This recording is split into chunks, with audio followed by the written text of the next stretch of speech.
Hey man, welcome back to another vlog. I'm recording. Yeah. Welcome back to another video. Today we're moving on to the snowballing effect of the S14 of spending way too much money, but you know what? It's okay. So by the title of the video, you guys know we're making a steering column. Now, the steering column, I opened it, I got ahead of myself, I recorded a little bit, you know? But I'm still gonna show you what came in the box. In the box, you done tuning your car for like 190 horsepower, man? You done with your buffooner? Your car. Oh, all right. You know, okay, man, that's cool. That's fine. You know. So in the kit, you're gonna get one of these rods. And it's literally blank.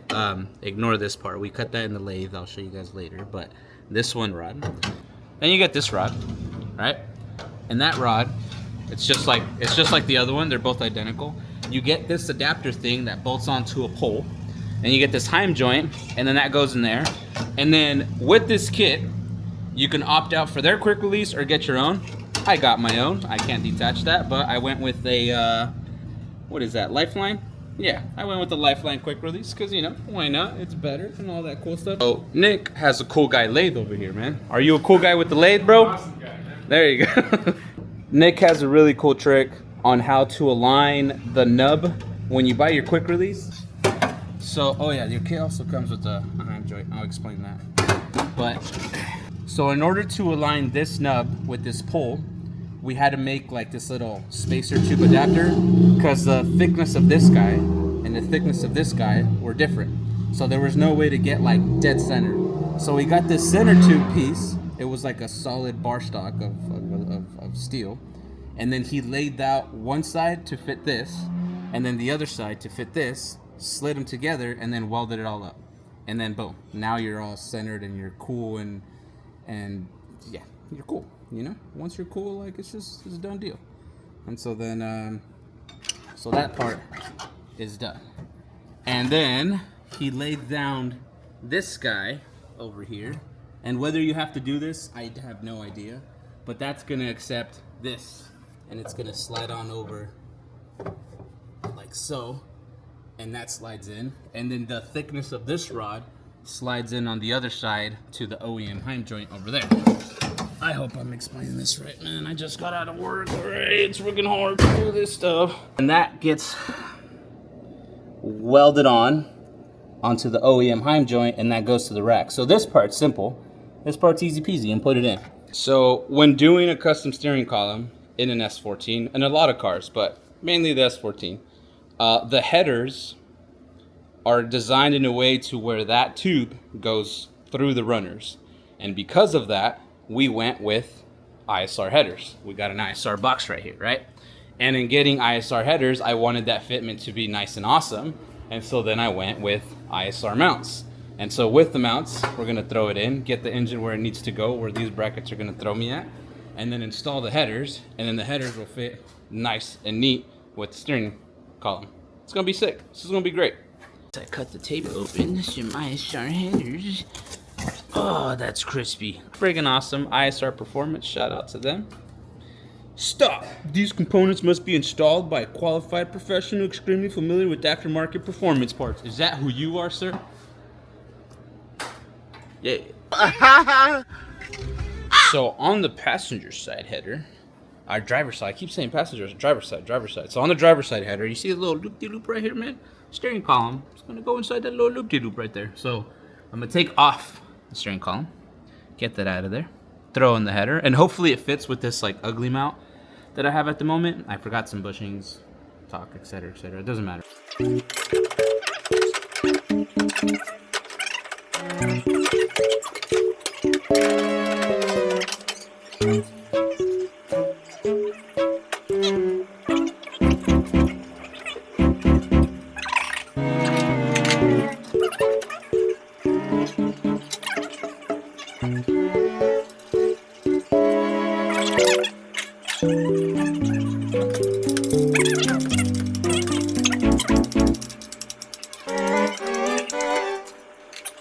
So in your kit, you get this bar and the one I'm holding in my hands, and it comes with one Heim joint, which is right there. And the bar fits inside this Heim, right? And then this other side goes down to the steering rack, and there's another Heim. So what I was kind of trying to explain is this end is going to go into the Heim joint that comes with the kit. This Heim joint is OEM Nissan, and it does not fit, right? Doesn't go in. So we're going to lay this piece down so this can slide in, and then we can do a nice weld on this guy right here. So let's time lapse the lathing process, dude. Everyone likes watching time lapses.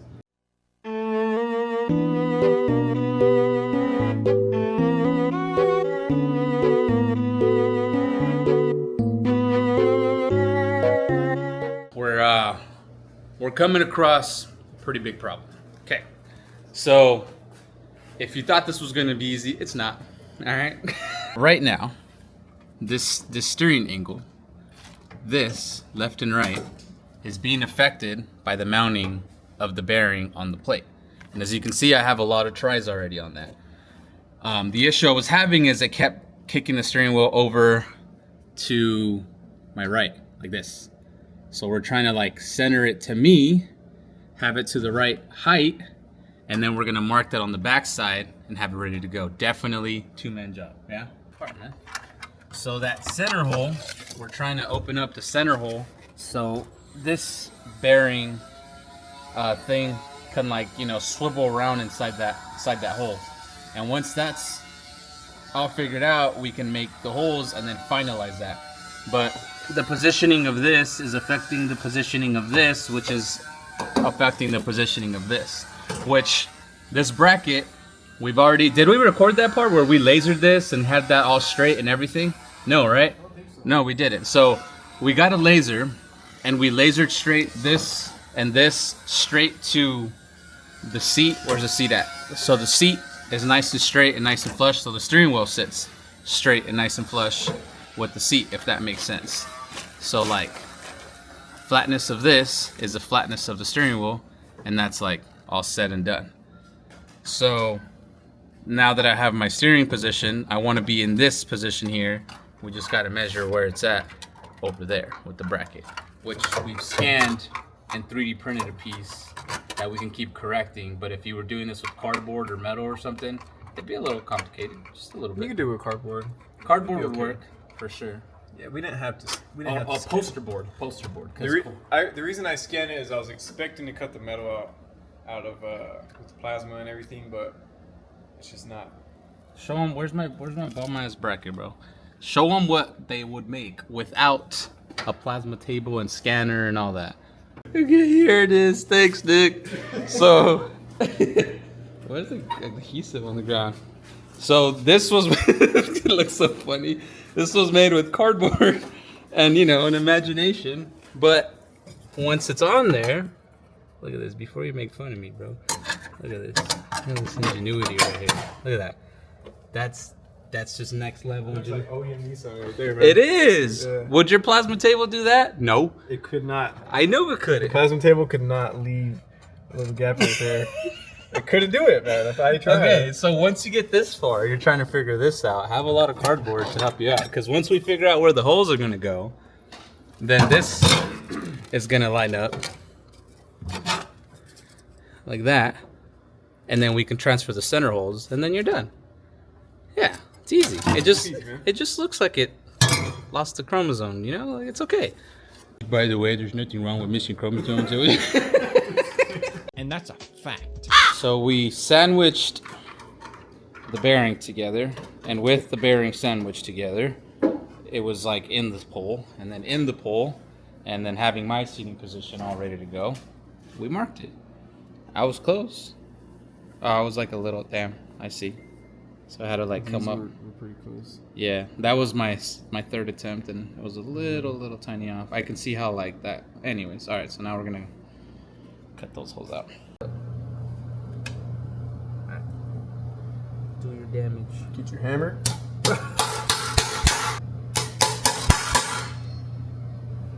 There. Yep. Okay, so we made the plate. We made the holes.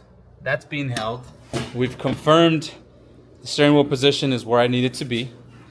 And then lastly, we had to confirm header clearance. Let's do this right there. See it? Okay.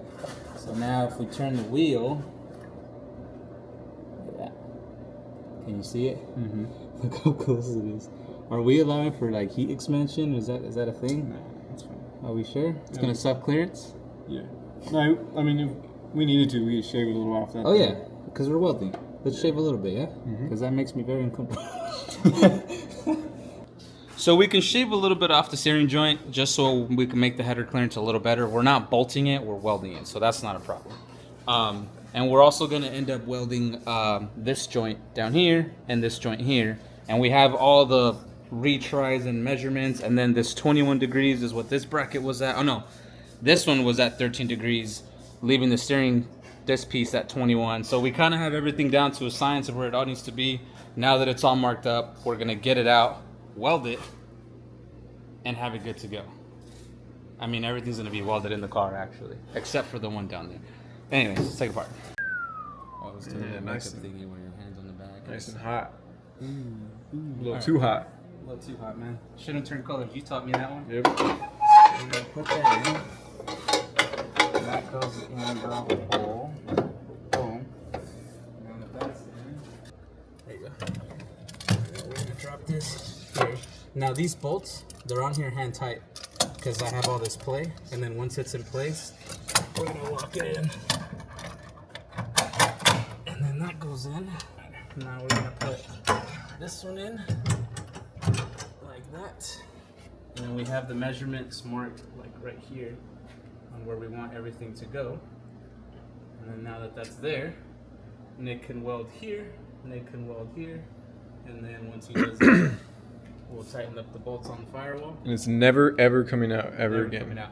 So we were making little tiny fine adjustments by cutting off little pieces from this guy. Let's go back down. We were shortening up this guy, right? So as we were shortening up this, it was completely changing the alignment, got it centered to my body, tacked it in, took it all out. Now Nick's gonna work his magic. Clean your workspace, man.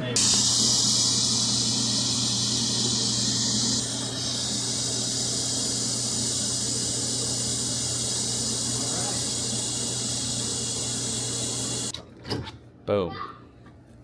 Boom. Boom. Boom. And turn the camera up. Boom. And then on the steering shaft, because we cut that little nub off, I don't think we showed that.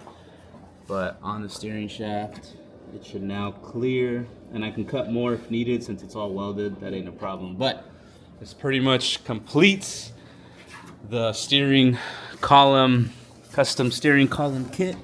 One big thing to note is that that plate on the firewall, that's going to determine everything when it comes to where your steering wheel is going to be placed. So once we got the height down, once we got this distance down from my face to the wheel, where the wheel was going to sit all depends on that plate. So the majority of the time is going to be spent on that plate, and that's pretty much it. You do get a little bit of slop. That slop don't matter, right, man? Yeah. It's It'll just be okay. We're gonna see how it is. Worst case, if it feels bad later, we can always put another arm or something. It's just the distance from here to here. yeah. This thing needs support, you know. Yeah. And there's not really anything there, but it works. So It works, man. That's it for today's video, man. What do you tell them, man? What's today's message of the day? Today's message of the day. Yeah. The day barely started, bro. It's like, No, this is the end of the video, though. dang. And this is okay. So it's like 4 p.m. on a Wednesday or something. Right? Probably, yeah. Okay, so on this fine Wednesday night. And now I gotta upload it on Wednesday night. What's the message, man? Dang. I didn't have a message ready. Bro, for I thought you had it, man. Okay, let's see. A good message for the people. Come on, Nate, help me out. What's a good message for the people? Buy some Lambo doors. Yeah. Everybody needs some Lambo Buy doors. some Lambo doors? Yeah, they're really floppy. He wants Lambo doors. That's the way to go. All right, Lambo doors. sick. Lambo doors. Sick. Oh, my bad. And get yourself TVs. Message of the day.